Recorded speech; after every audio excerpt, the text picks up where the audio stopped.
Hello everyone, welcome back to Code Efforts. Today we are talking about the index of function in array in JavaScript. Let's see what exactly index of will do. Okay, so first we have to declare an array. Okay, so the array contain a single string, single character. Okay, B. Okay, and C.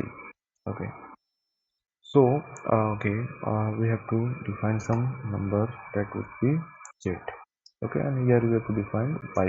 Okay, so suppose there is a question that we have to find the index of y. So how could we find? Generally, if you see that there is a since there is a 4 letter, so it could be quite easy to find the particular index. But suppose there is an array, there are a large element is present. In that case, this method is very helpful. Okay, so how we can use this method? Okay, first we have to find the index of a particular element.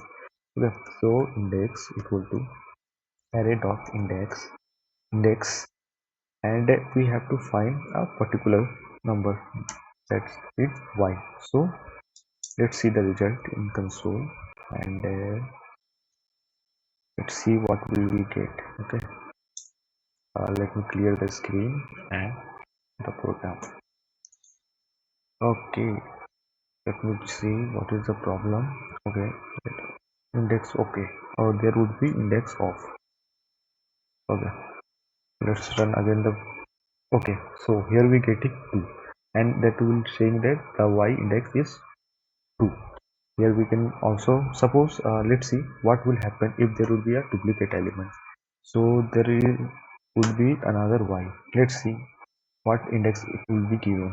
Okay, if you see that, we will getting the same index. Okay, so generally index, suppose if there is a multiple duplicate element in present in an array, it will return the first element in an array. Okay, so I hope this will clear your idea about how exactly index of is working.